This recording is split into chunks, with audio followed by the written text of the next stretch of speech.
Hello, friends. Question for you. Have you ever lost a habit or fallen off the wagon so slowly over time that it's years later and you're like, how did I get here?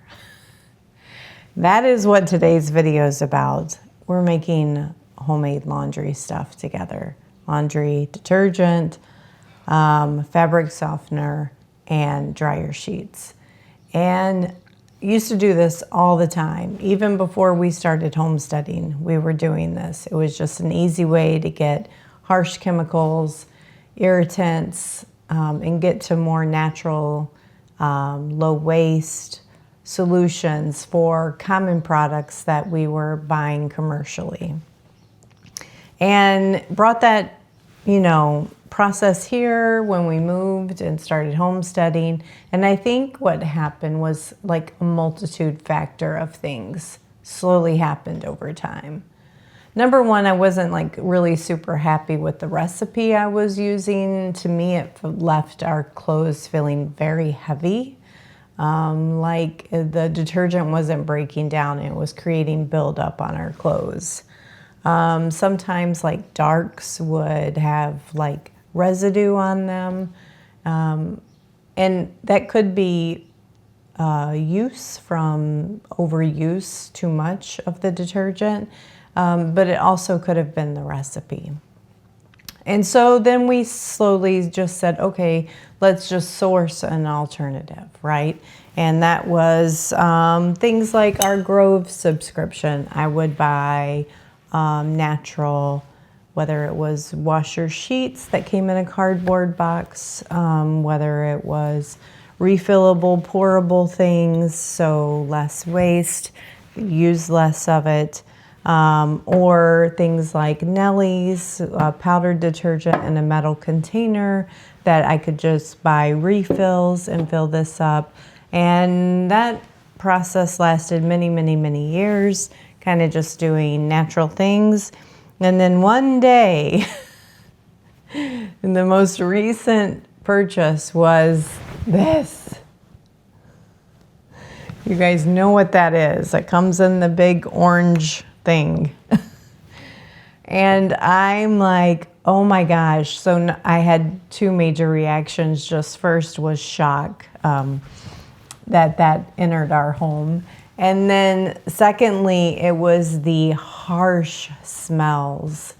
And I'm not gonna say it didn't smell good. Of course it smells lovely, but at first it was just like, I haven't had this fragrance, which is so artificial, in my home in so long.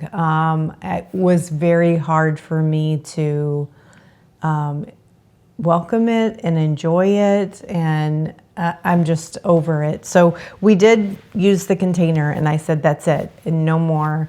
We're gonna get back to what we should be doing, and that is, at least from my perspective in my home, and that's making more natural products, whether it's what we eat, what we put on our skin, what we wash our clothes with, and getting rid of fake smells.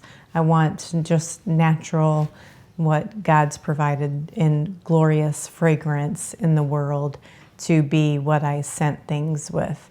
So I'm trying a new recipe this time for the laundry detergent. I'm only making a small batch to make sure that we like it. Because if you're, there is a bazillion. If you look up homemade laundry detergent, you could watch homemade laundry detergent videos, blog posts for probably a week straight. There's so many out there. And this isn't anything new under the sun, but all of them generally are really large batches. I don't want to make something that's going to do 500 loads. I want to see, can I get away with making a small batch, and then we'll just see if we like it. I'm going to reuse this container. what I did was I had to go upstairs because I still have all the ingredients from when I used to do it, like borax, Epsom salt, washing soda, baking soda. So I had to go grab that from the laundry room, and I found a whole jar of liquid washing soap. So we're going to use that too, up instead of resorting to the worst of the worst. Okay, so let's get going. I'm gonna bring you guys down here. You can watch some of the process, and we're gonna make some homemade laundry detergent first. All right, so we're gonna start with the basics. And let me tell you some basics. Not everyone is comfortable using borax, so you can use baking soda instead of borax. I have a little bit of borax left, so we're gonna finish the box, and I'm comfortable using it. It's a natural product.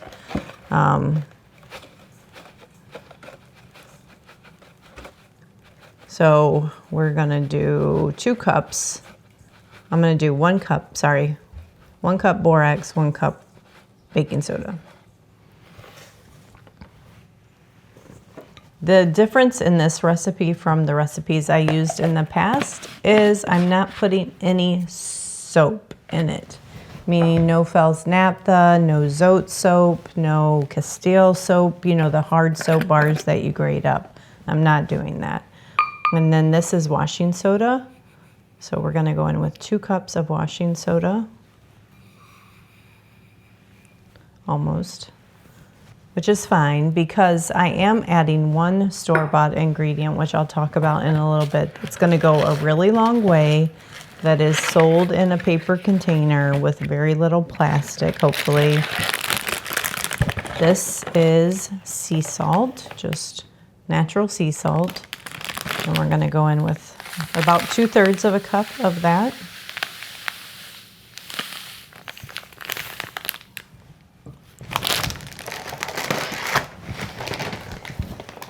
And then just your Epsom salt. We're gonna go in with about 2/3 of a cup of that.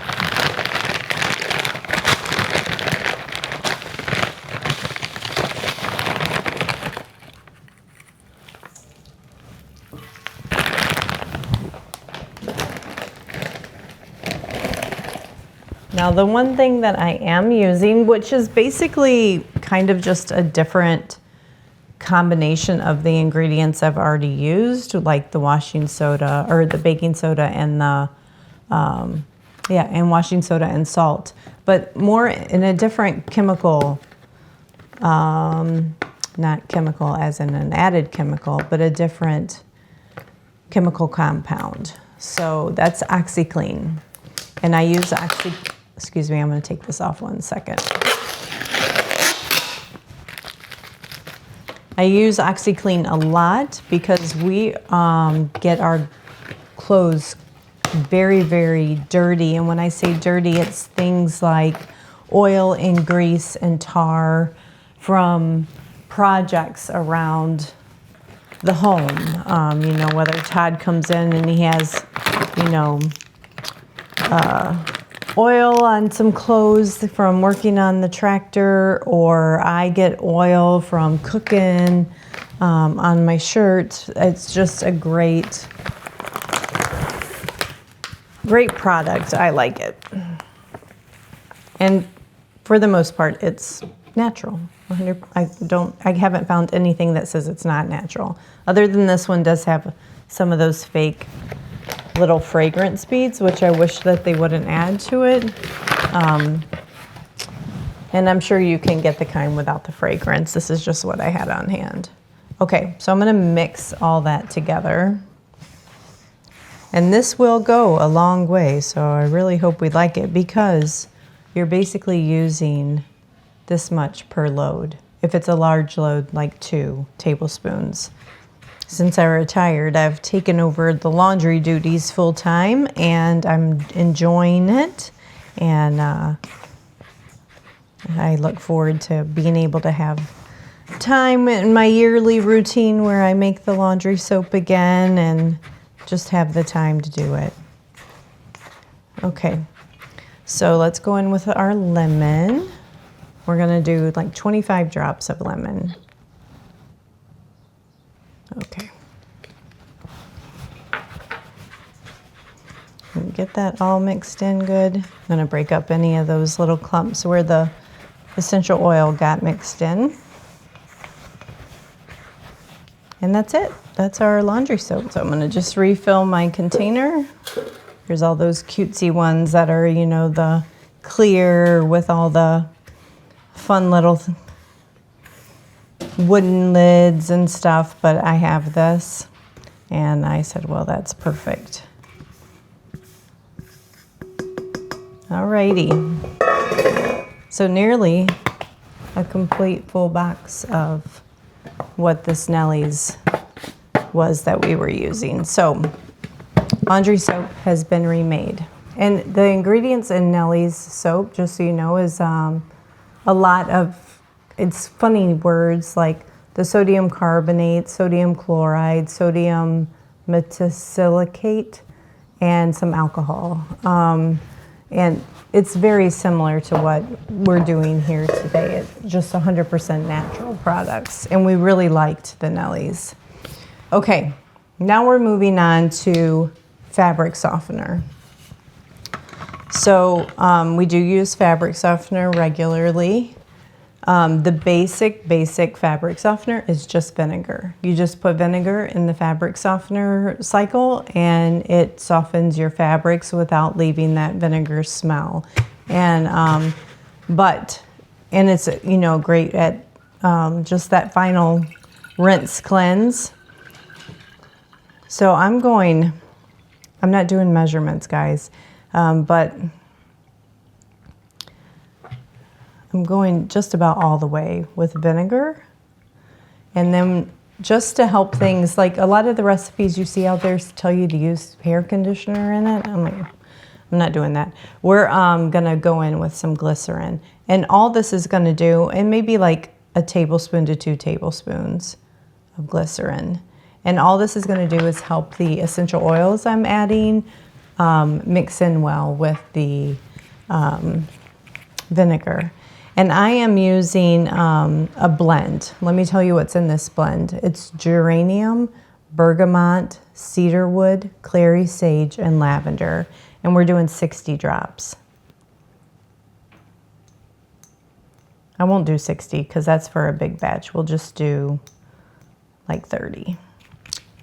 So right now that's sitting right on top. We're gonna give it a shake. Let me make sure this is closed. And all I'm gonna do with this is put it in my fabric softener and add the extra rinse cycle if your laundry machine allows that. That helps just really give it all the clothes a good thorough rinse, especially in these new HE machines. I just don't feel like my clothes have ever came clean like they used to in the big heavy duty machines. Alrighty, whoops, I forgot to put my scoop back in my container. Now we're gonna make fabric sheets. I'm almost out of fabric sheets too. So we have our laundry soap and our fabric softener made. I'll take that one back up to the laundry room too.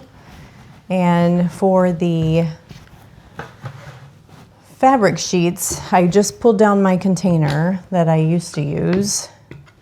And you can use any kind of cotton cloth. I have a bunch of like cotton rags in here.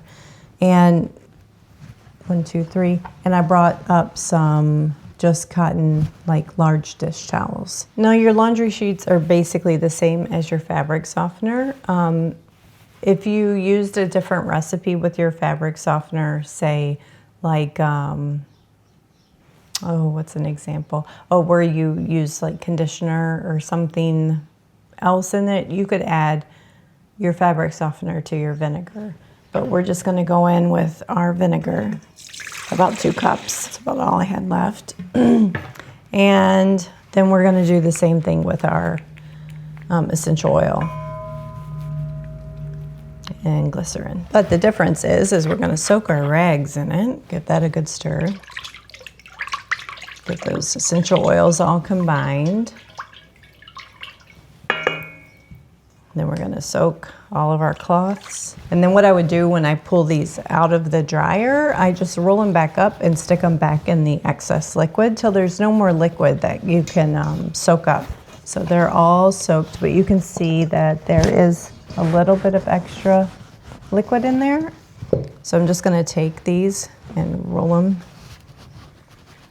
It's gonna smell kind of vinegary to you. Don't worry, you're not gonna have that smell on your clothes. And they sell, you know, you're gonna see influencers out there trying to sell you the fancy and cute, and go for it if that's what you wanna do.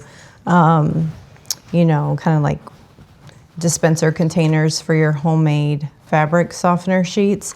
But I'm telling you that just using a container that you already have, like Tupperware style container, lunchbox container, works really good. You want it something that has a tight seal on it so it doesn't evaporate on you, is my recommendation. And then I just poured that extra liquid on there, and that's gonna allow me probably 2 or 3 more uses of these sheets after they come out of the dryer. Ta-da! Fabric sheets have been made. And what was that time together? You know, all of 5-7 minutes to mix up our fabric softener, our laundry detergent, our fabric softener, and our dryer sheets. We're all set now for me to keep doing the laundry. I'm excited about it. I did use the last of my washing soda, so if I enjoy this, that's something I do have to buy. I need to buy washing soda. I have plenty of baking soda in the house that I don't need any. Tons of salt, like 5-gallon bucket of salt downstairs, and Epsom salt. And you see how little you use of that? It goes a long way. So this is economical.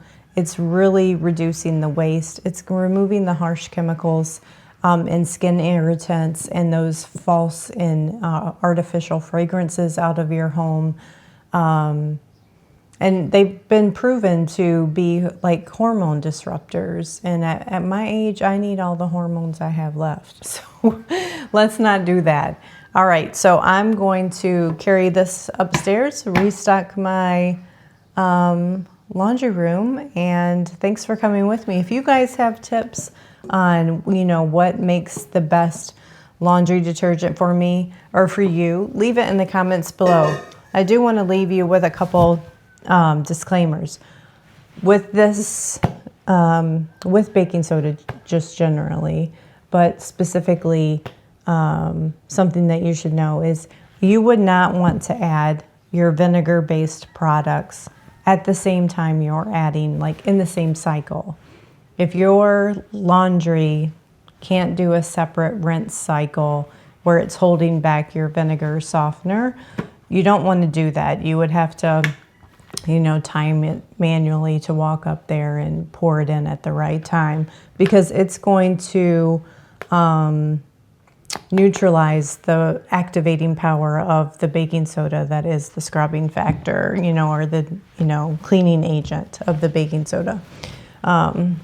And then you don't want to use bleach with OxyClean because you're going to get a chemical reaction there. So just some caution, like that you should research on your own. Because these are, we're doing a science experiment here with some of these ingredients, right? They're things that can have a reaction with other things. All right, but I'll see you guys on the next video. I look forward to bringing more of this to you, like my next one's toothpaste. I'm nearly out of toothpaste, and I've been working my way through the toothpaste that I bought through my Grove subscription. And I think I'm all out. So it's time for me to start making my own again now that I have time. So I will see you guys on the next one. Bye.